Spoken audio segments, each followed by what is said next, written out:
The production of this program is made possible thanks to the support of the following and viewers like you. Can we achieve liftoff of electric passenger helicopters? Danny Sitnam, the president and founder of Helijet, says, yes, we can. But the but Sitnam refers to is, in fact, many yes buts. Yes, helicopters can be powered by electricity, but the power plant for helicopters still needs to be built. Yes, batteries can carry enough of a charge to fly from Vancouver to Victoria, but the weight will eliminate a number of seats. Yes, we can, but regulations need to change. Sitnam says these are challenges that can be addressed and overcome. No, he corrects himself and says they will be overcome. It may still be years before you'll be able to hop onto an electric helicopter for a quieter and lower carbon intense flight to Victoria, but those flights will be arriving, if not soon, sooner than you may have thought. I invited Danny Sitnam of Helijet to join me for a conversation that matters about the process of building and flying an electric vertical takeoff and landing aircraft. Danny, welcome. Thank you, Stuart. Wonderful to be here. Am I living in Technicolor when I say we can fly in electric helicopters? No, you're not. Stuart, I think we kid ourselves amongst industry.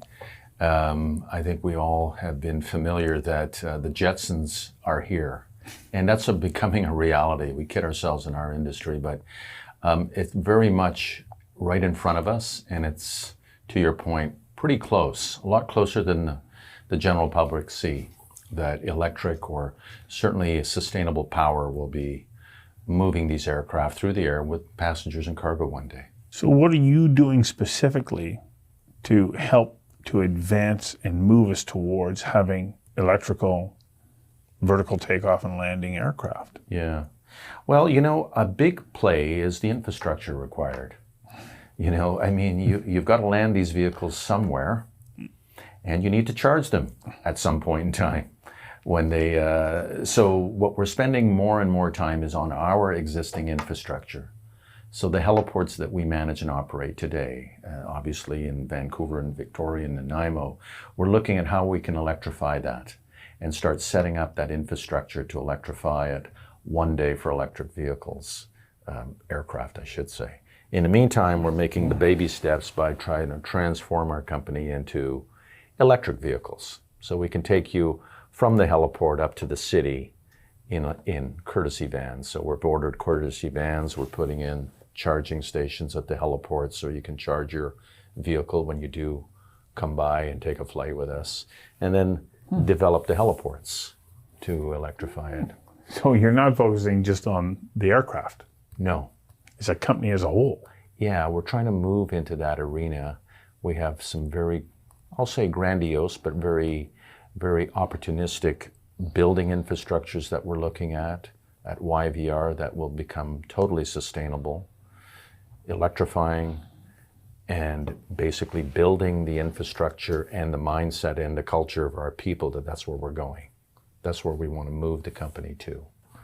And really a big chunk of it, Stuart, is really our customers who are asking. Government of BC, who's making major investments. And, I wanted to mention today a big announcement by the feds putting $350 million into supporting sustainable aviation technologies in Canada. So we're trying to take advantage of that and get the stakeholders that are interested to look at this and say, there's capital other than that in your pocket. The governments, both feds and province, want to start looking at this. So what exactly are they supporting? Like you talk about some of these elements about putting in infrastructure. What else is involved in us being able to make this move towards the entire trip being electric? Yeah.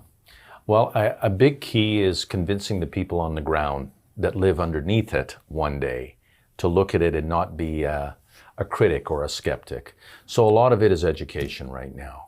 It's really educating. So we've set up a bunch of forums. We're going through the country, trying to sit with aviation communities and aviation associations, trying to gather what don't you understand about this, and why are you apprehensive about this technology, and what can we do to educate ourselves and yourselves about the future of this technology coming in? So a big chunk of it will be the critics. And, I have to admit, the critics are right in our company, if I can put it that way. People look at this as saying, well, okay, is this going to become automated one day? And there are no pilots on board? Where is this going? Will I be out of a job? And things like that. So when you talk to pilots today of conventional helicopters and planes, they're kind of nervous about where this is going, because the automation and the technology could advance it to that place. So it's sitting down with the groups and talking about it, so that you try to knock down as many resistors towards getting the road open to get there. The production of this program is made possible thanks to the support of the following and viewers like you. When I think about an electric helicopter, I think, wow, you don't have that fuel smell when you're warming up and taking off. Yeah. The noise reduction is dramatic. Yes. What could be the problems? Yeah. The only one that I want to know is to make sure that there's enough of a charge to get me from here to Victoria. Yeah. And I have to say, that's one of the things that causes me to go, okay, really? Because I've got my drone pilot's license. Right. And I plug that battery in, and I'm lucky if it gets 20 minutes on a tiny little thing like this. Yeah. And so then I start to think, well, what are the engineering challenges of being able to store enough electricity on board a helicopter to get it from Vancouver to Victoria? Yeah. Well, that's definitely the challenge right now. I mean, technology is moving, and R&D is moving to a place where these batteries are starting to become very sustainable.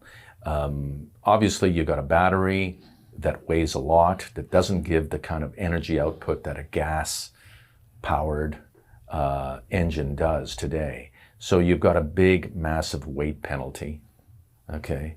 Instead of maybe carrying 9 people in a conventional aircraft, you can maybe only carry 4, because the rest is payload for battery.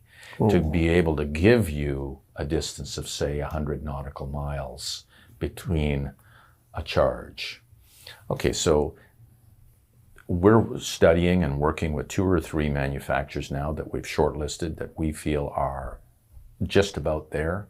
They've got the distances. And I think what you'll see in this electric vertical lift and technology is, you'll see commercialization for shorter hauls, like say 60 to 100 miles. And then over time, as the technology matures and develops, they'll be able to bring the weight down on the battery, which will afford more payload into the cabin areas and eventually get longer range. I mean, they're moving the aircraft now with 4 or 5 passengers, 400 miles. So they've got the technology there, and they're going through the testing and the retesting to certify this. And I think the manufacturers will figure that problem out in due course. Certainly have it to cross over the Georgia Strait right now, very comfortably with lots of reserve. So when I think about my drone, and it's my comparison here, this battery's finished, I pop it out, I stick another one in. Yeah. Will that be much the same kind of system? Because even with the tiny little battery, it takes a good couple of hours to charge it. Yeah. You're going to face those same kinds of challenges. Yeah. Whereas with, a fuel-powered helicopter, you drop in, you load her up, and away you go. So is that all part of the infrastructure that you have to build into place to be able to start to deliver this service? Yes, in many ways. So the manufacturers are realizing that the infrastructure or the recharging system, you almost have to buy it with the aircraft. It comes with the aircraft. And that'll be an installation at a facility, such as a heliport or an airport or something, where you'll have it. And the ability to recharge your aircraft will be in real time. 30 minutes, 45 minutes to recharge these very sophisticated battery systems that are being developed. And off you go for another 100 miles or so. Oh, so you won't swap batteries out? No. You'll be just like a car, recharging and holding there for 30 minutes on a parking pad. Okay. Like when I hear some of these challenges, there's also, do pilots need to be retrained? Yeah, good question. The regulator, the FAA, have just come out with a paper showing that they're looking at the possibility of upgrading an existing pilot's license to be able to fly electrics. We don't think the training will be that complex. It has all of the mobility and all of the characteristics mechanically of a conventional helicopter. You just have an electric engine instead of a gas-powered engine. So all of the characteristics, the movements and so forth, justify that a license will not have to start from scratch. You won't have to get a different license because you're flying an electric vehicle. I think it's very similar to how, say, Harbour Airs is installing electric engines into their existing fixed-wing aircraft. I don't believe a pilot will have to get any new licenses for that. The production of this program is made possible thanks to the support of the following and viewers like you. The transition, though, from fossil fuel-powered engines or power, systems on board the aircraft to one that is electric is fraught with a whole bunch of design challenges. What are some of those issues that you need to address? Yeah, there's quite a few. I think that always technology has a tendency to be ahead of the regulation. So the biggest influencer that can get it to commercialization is the regulatory body. Transport Canada and NAV Canada. NAV Canada, who controls the airspace, Transport Canada, who sets policy and sets the standards for these vehicles to eventually become commercialized, is a few years behind the technology and writing the policies for it. So that would be one that's going to hold it. That's a big one. That's a very big one, Yeah. Stuart, because what happens is patient capital becomes impatient. Right. The capital that's going into the programs in the billions of dollars as these new startup manufacturers are developing these vehicles, the capital is going to eventually get impatient if they don't see the commercialization of the investments they're making. So that is a key one and a close partner that we're working with, the regulator, to allow us to move in pace with the technology. Doesn't the regulator, however, though, say, okay, you go ahead and build it, you do all that testing, prove to us that it works, and then we'll start to look at, giving you the right to actually put it in the air and then put people inside that aircraft? Yes, I would say that's true. That's typically how it works. If you build it, we will come and certify it. The reality is, time is of the essence when we're dealing with capital that's going in and resources that are going in. And I think it's happened through the history of aviation. It doesn't matter whether you're a Boeing, an Airbus, or a small little company trying to develop an electric helicopter. It's always the massive investments needed and trying to encourage the regulator to at least get your resources ready, because we're going to be ready a lot faster than you believe, with readiness to test fly, certify, commercialize. When I think about the history of aircraft, though, we go back to the Wright brothers, and they flew at Kitty Hawk. There was no regulator. They didn't have to sit around waiting for somebody to say, oh yeah, I certify you to fly this plane. Yeah. And we went a long time with aircraft development in that unregulated environment. And I'm not suggesting that we go back there at all, Right. but at least there was the ability to grow organically. I guess what I'm hung up on is what you're talking about, saying you need patient capital. And that the patience that's required to get us to where we all aspire to be. Yeah, no. It's what's happening with this whole eVTOL, the electric vertical takeoff and landing, which has started now for 5 to 7 years. The enthusiasm curve was very high. Lots of capital was raised. And now we have a situation where the enthusiasm curve is falling off. People want to see results.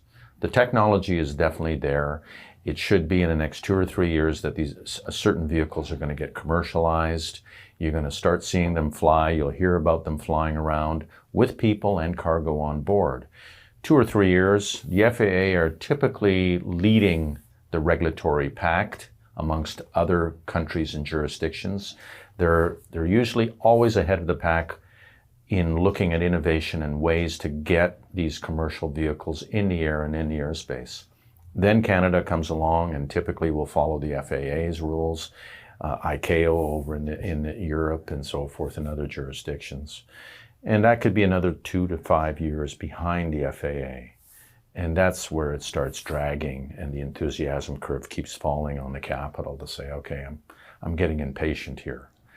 But point being, it's a challenge, and what we have done is we've formed a nonprofit group called CAM, the Canadian Advanced Air Mobility.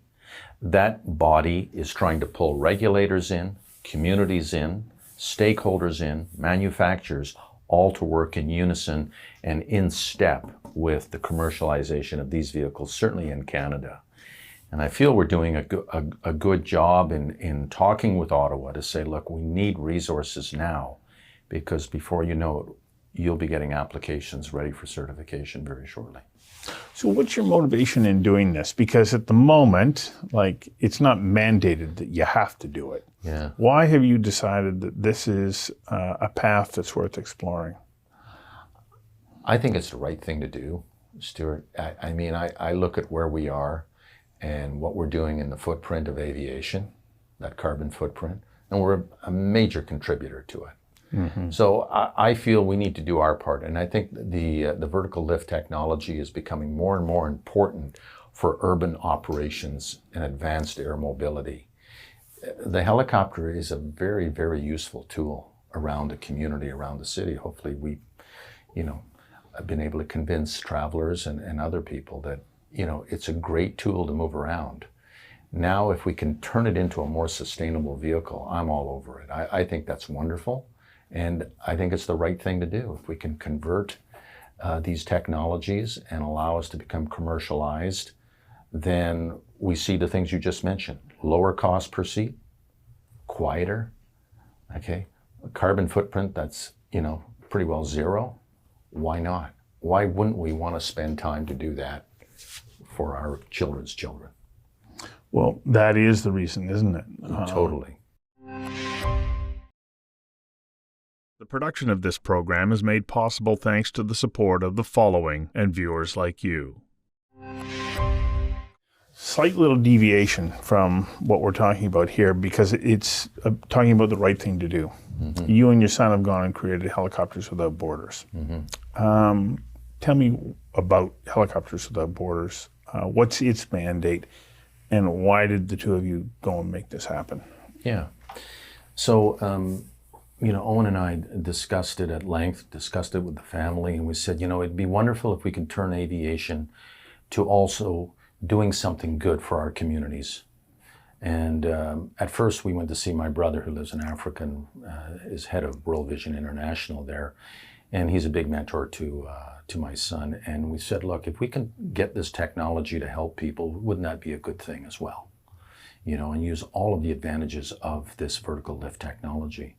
So we formed Helicopters Without Borders with the intention to raise private capital, built a nonprofit company, got our charity status, and basically didn't have to look too far of who we can help. And we said, well, why don't we help the people in British Columbia? And a big part of that is the Indigenous community, the very rural and remote communities that are throughout BC that don't have access the way you and I have to aviation. So we're using aviation to make deliveries of vaccines, groceries, water, simple things where a helicopter can come in and out of a community, drop these groceries and these goods off, and help some people. Now it's moved into the development of, as we studied and paid a lot of attention to what the communities really wanted, is they need professional help. Dentists, clinicians, and so forth, because it's really hard to get to the city. Come down to Vancouver. It could take you all day, 2 days to get down from a remote community that doesn't have access to airstrips, road, other than maybe by boat. So we said, well, why don't we bring them to the community? So we've set up the aircraft now with mobile dental clinics. We bring in dentists who give their time, and clinicians are giving their time to go to communities and make appointments to the members of the community. How many flights have you had so far? We've had quite a few. We've been working with the First Nations Health Authority, numerous health authorities within Vancouver Island, and we're flying 2 or 3 flights a week now and doing like a milk run, if you will. You know, starting, say, from Vancouver and going through Vancouver Island up to the Bella Bella area and so forth.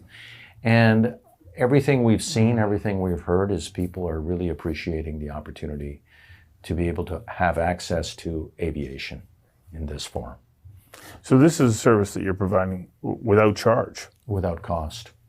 Some communities will participate in cost, and at a much reduced cost than what a conventional aircraft would cost. They participate because we can't, like everything, the challenge now is scaling up to be able to satisfy everybody's needs, and we just can't do it.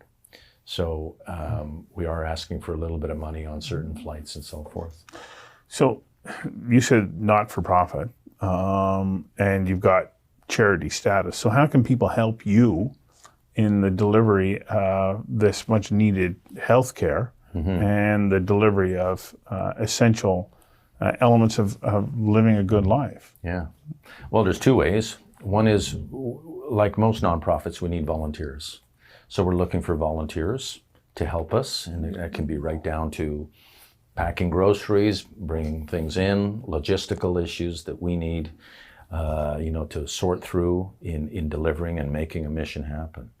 So www, you know, Helicopters Without Borders. If you go there, go onto the site, take a look at it, get familiar with it, give us a call. We'd love to talk to everybody that's wanting to help us. And obviously the other one is raising money. So if there's some generosity out there, we're looking for some good people that would like to, you know, consider some funding. So how have you been raising that money that you need right now, or are you basically? No, you're the we're bank? actually no. Actually, it's been very humbling. There's been numerous foundations that have approached us after we gave our presentations. Owen and myself and the board of directors have put our antennae out there, and we have had some people and some philanthropic foundations that have come up and have put some money on the table, allowing us to sort of get first flights. How'd you get to be such a good guy?